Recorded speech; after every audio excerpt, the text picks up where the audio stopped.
এছাড়া আওয়ামী লীগের সাধারণ সম্পাদক ও সাবেক সড়ক পরিবহন ও সেতুমন্ত্রী ওবায়দুল কাদের, যুগ্ম সাধারণ সম্পাদক মাহবুবুল আলম হানিফ, সাবেক মন্ত্রী সরওয়ার রেজাউল করিম সহ কেন্দ্রীয় আওয়ামী লীগের আরো বেশ কয়েকজন নেতা দেশ ছাড়ার গুঞ্জন রয়েছে। প্রথম আলোর তথ্য অনুসারে সাবেক একজন মন্ত্রীর থেকে পাওয়া তথ্য থেকে জানা গেছে, ওবায়দুল কাদের এখন সংযুক্ত আরব আমিরাতে দুবাইয়ে অবস্থান করছেন। অন্যদিকে সাবেক মন্ত্রী, এমপি ও তাদের পরিবারের সদস্য মিলিয়ে এই পর্যন্ত মোট 589 জনের পাসপোর্ট বাতিল করা হয়েছে। বাতিল করা হয়েছে হাসিনা সরকারের মন্ত্রী, এমপিদের নামে ইস্যুকৃত বিশেষ প্রাধিকারভুক্ত লাল পাসপোর্ট। 14 দলীয় নেতাদের অনেকের পাসপোর্টও বাতিল করা হয়েছে বলে জানা গেছে। ফলে এসব বাতিল পাসপোর্ট ব্যবহার করে কেউ একদিকে যেমন বাংলাদেশ ত্যাগ করতে পারবেন না, অন্যদিকে যারা ইতিমধ্যে দেশ ছেড়ে পালিয়ে গেছেন তাদের দ্বিতীয় কোনো দেশে ভ্রমণ করতে জটিলতায় পড়তে হবে।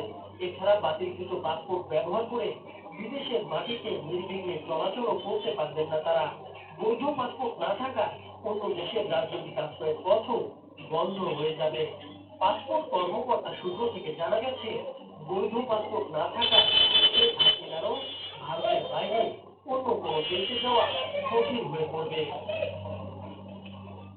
শেখ হাসিনা সরকার ক্ষমতাচ্যুত হওয়ার পর প্রায় প্রতিদিনই কেউ না কেউ গ্রেপ্তার হচ্ছেন।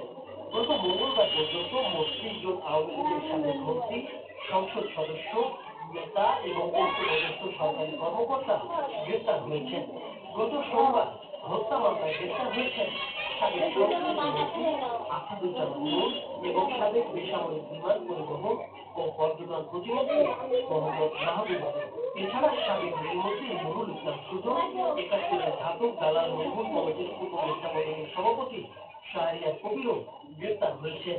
এর আগে সাবেক আইনমন্ত্রী আনিসুল হক, সাবেক প্রধানমন্ত্রীর বেসামরিক শিল্প ও বিনিয়োগ উপদেষ্টা সালমানুর রহমান এবং শেখ হাসিনার সাবেক জ্বালানি, খনিজ সম্পদ ও বিদ্যুৎ বিষয়ক উপদেষ্টা তৌফিক-ই এলাহী চৌধুরী ও সাবেক জনপ্রশাসন মন্ত্রী ফরহাদ হোসেনকে গ্রেপ্তার করা হয়েছে।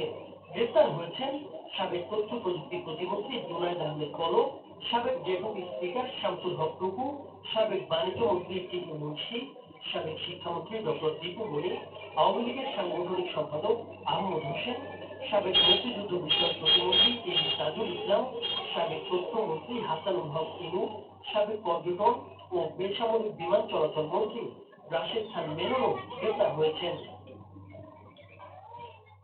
ক্ষমতাচ্যুত সরকারের মন্ত্রী, প্রতিমন্ত্রী এবং আওয়ামী লীগের নেতৃবৃন্দ যেমন গ্রেপ্তার হয়েছেন, তেমনি সাবেক অনেক সরকারি কর্মকর্তাও আটক হয়েছেন।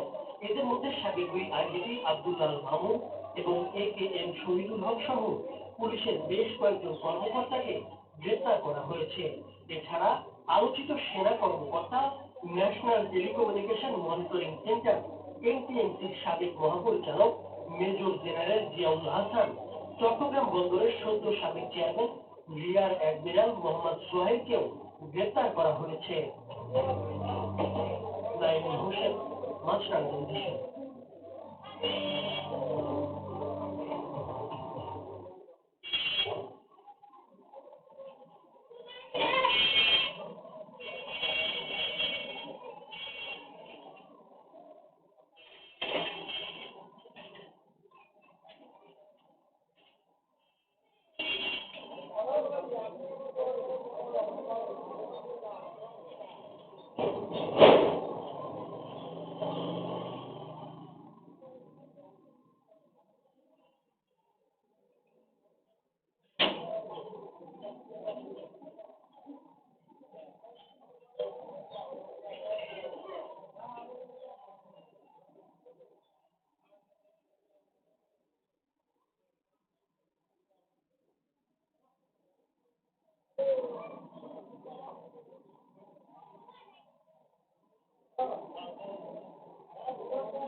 আপনি একটা পরোটা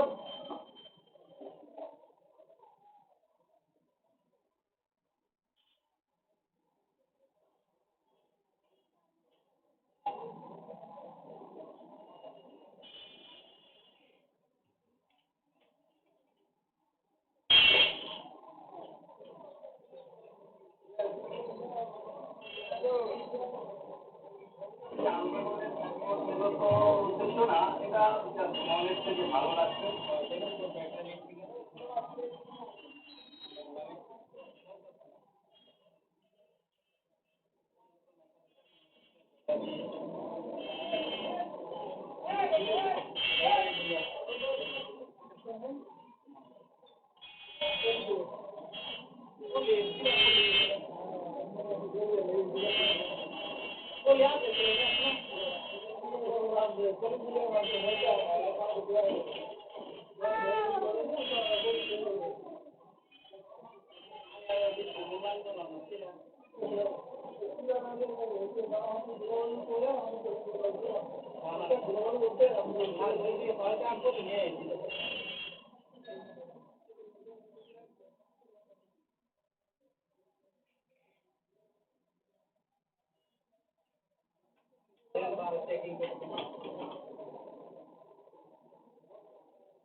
আন্দোলনে আমি প্রত্যেক আমার বাসভবন এটা আমার মনের ইচ্ছা আবেগ।